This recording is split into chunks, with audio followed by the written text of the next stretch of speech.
नमस्कार। आप सभी का स्वागत है किस्से और कहानियों में टेल्स फ्रॉम द हार्ट।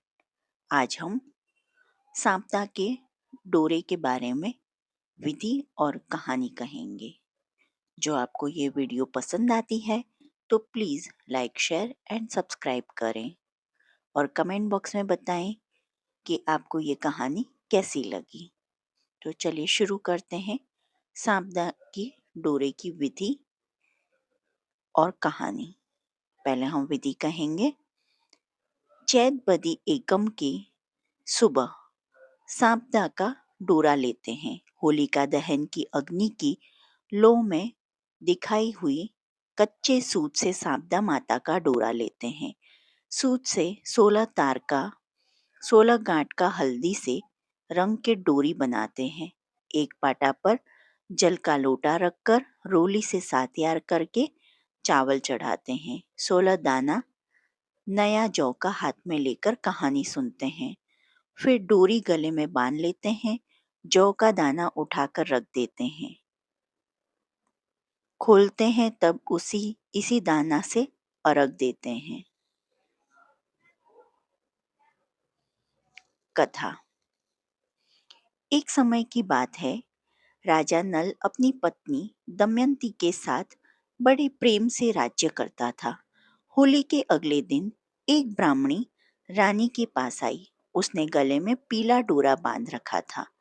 रानी ने उससे डोरे के बारे में पूछा तो वह बोली, डोरा पहनने से सुख, संपत्ति, अन्न, धन घर में आता है। रानी ने भी उससे डोरा मांगा। उसने रानी को विधिवत डोरा देकर कथा कही। रानी के गले में डोरा बंधा देख राजा नल ने उसके बारे में पूछा। रानी ने सारी बात बता दी। राजा बोले, तुम्हें किस चीज की कमी है? इस डोरे को तोड़कर फेंक दो। रानी ने देवता का आशीर्वाद कहकर उसे तोड़ने से इनकार कर दिया, पर राजा ने डोरा तोड़कर फेंक दिया। रानी बोली, राजन, यह आपने ठीक नहीं किया।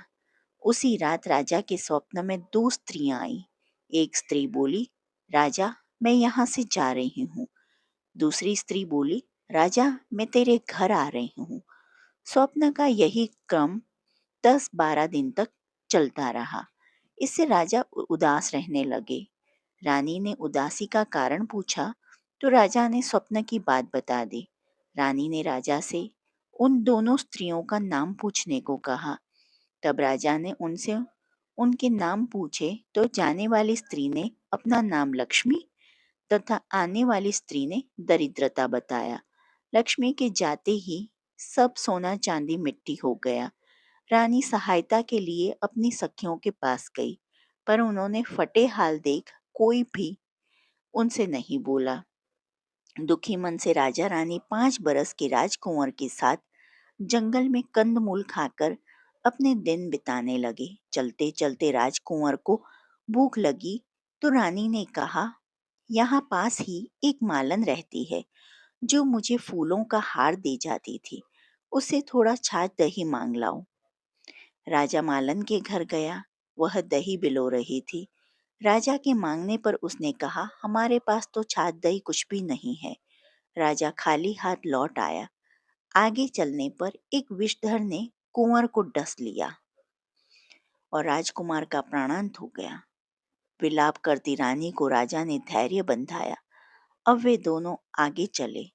राजा तो 2 तीतर मार लाया। भुने हुए तीतर भी उड़ गए। उधर राजा स्नान कर धोती सुखा रहा था कि धोती उड़ गई। रानी ने अपनी धोती फाड़कर राजा को दी। वे भूखे प्यासे ही आगे चल दिए। मार्ग में राजा के मित्र का घर था। वहां जाकर उसने मित्र को अपने आने की सूचना दी। मित्र ने दोनों को एक कमरे में ठहरवाया। वहां मित्र ने लोहे के औजार आदि रखे थे। देवयोग से वे सारे औजार धरती में समा गए। चोरी का दोष लगने के कारण वे दोनों रातों रात वहां से भाग गए। आगे चलकर राजा की बहन का घर आया। बहन ने एक पुराने महल में उनको रहने की व्यवस्था की। सोने के थाल में उन्हें भोजन भेजा, पर थाली मिट्टी में बदल गई। राजा बड़ा लज्जित हुआ। थाल को वहीं गाड़कर दोनों फिर चल पड़े। आगे चलकर एक साहूकार का घर आया। वह साहूकार राजा के राज्य में व्यापार करने के लिए जाता था। साहूकार ने भी राजा को ठहरने के लिए पुरानी हवेली में सारी व्यवस्था कर दी। पुरानी हवेली में साहूकार की लड़की का हीरों का हार लटका हुआ था। पास ही दीवार पर एक मोर अंकित था। वह मोर ही हार निगलने लगा। यह देखकर राजा रानी वहां से भी चले गए। अब रानी बोली, किसी के घर जाने की बजाय जंगल में लकड़ी काट बेचकर ही हम अपना पेट भर लेंगे। रानी की बात से राजा सहमत हुआ। अतः वे एक सूखे बगीचे में जाकर रहने लगे। राजा रानी के बाग में जाते ही बाग हरा भरा हो गया। बाग का मालिक भी बड़ा प्रसन्न हुआ। उसने देखा वहां एक स्त्री पुरुष सो रहे थे। उन्हें जगाकर बाग के मालिक ने पूछा, तुम कौन हो? राजा बोला, मुसाफिर हैं, मजदूर की मजदूरी की खोज में इधर आए हैं। यदि तुम रख लो तो यहीं हम मेहनत मजदूरी करके पेट पाल लेंगे। दोनों वहीं नौकरी करने लगे। एक दिन बाग की मालकिन संपदा देवी की कथा सुन डोरा ले रही थी। रानी ने के पूछने पर उसने बताया कि यह संपदा देवी का डोरा है। रानी ने भी कथा सुनी, डोरा लिया। राजा ने फिर पत्नी से पूछा कि यह डोरा कैसा बांधा है। तो रानी बोली, यह वही डोरा है जिसे आपने एक बार तोड़कर फेंक दिया था। उसी के कारण संपदा देवी हम पर नाराज हैं। रानी फिर बोली, यदि संपदा माँ सच्ची हैं तो फिर हमारे पहले के दिन लौट आएंगे। उसी रात राजा को पहले की तरह स्वप्न आया। एक स्त्री कह रही थी, मैं जा रही हूँ। दूसरी कह रही है, राजा मैं वापस आ रही हूँ। राजा ने दोनों के नाम पूछे तो आने वाली ने अपना नाम लक्ष्मी और जाने वाली ने अपना नाम दरिद्रता बताया। राजा ने लक्ष्मी से पूछा, अब जाओगी तो नहीं? लक्ष्मी बोली, यदि तुम्हारी पत्नी समता जी का डोरा लेकर कथा सुनती रहेगी तो मैं नहीं जाऊंगी। यदि तुम डोरा तोड़ दोगे तो मैं चली जाऊंगी। बाग की मालकिन जब वहां की रानी को हार देने जाती तो दमयंती हार गूंथ कर देती। हार देखकर रानी बड़ी प्रसन्न हुई। उसने पूछा कि हार किसने बनाया? तो मालन ने कहा, कोई पति पत्नी बाग में मजदूरी करते हैं, उन्होंने ही बनाया है। रानी ने मालन को दोनों परदेसियों के नाम पूछने को कहा। उन्होंने अपना नाम नल दमयंती बता दिया। मालन दोनों से क्षमा याचना करने लगी। राजा ने उससे कहा, इसमें तुम्हारा क्या दोष है? हमारे दिन ही खराब थे। अब दोनों अपने राजमहलों की तरफ चले। राह में साहूकार का घर आया। वह साहूकार के पास गया। साहूकार ने नई हवेली में उनके ठहरने का प्रबंध किया। तो राजा बोला, मैं तो पुरानी हवेली में ही ठहरूंगा। वहां साहूकार ने देखा दीवार पर चित्रित मोर नौलखे हार उगल रहा था। साहूकार ने राजा के पैर पकड़ लिए। राजा ने कहा, दोष तुम्हारा नहीं, मेरे दिन ही बुरे थे।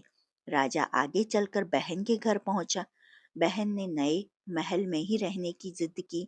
पैरों के नीचे की धरती खोदी तो हीरों से जड़ी थाल वहां से निकल आया। राजा ने बहन को वह थाल भेंट स्वरूप दिया। राजा आगे चल मित्र के घर पहुंचे तो उसने नए मकान में ठहरने की व्यवस्था की, पर राजा पुराने कमरे में ही ठहरा। वहीं मित्र के लोहे के औजार मिल गए। आगे चले तो नदी किनारे जहां राजा की धोती उड़ गई थी, वह एक वृक्ष से लटकी हुई थी। वहां नहा धोकर धोती पहने राजा आगे चला तो देखा कि कुंवर खेल रहा है। माँ बाप को देखकर उसने उनके पैर छुए। नगर में पहुंचकर राजा की मालन दुर्बा लेकर आई तो राजा बोला, आज दुर्बा लेकर आ रही है तो उस दिन छाछ के लिए मना कर दिया था। रानी ने राजा से कहा, वह तो तुम्हारे बुरे दिनों का प्रभाव था। महलों में गए। रानी की सखियां धन धान्य से भरे थाल लिए गीत गाती आईं। नौकर चाकर सब पहले के समान ही आ गए।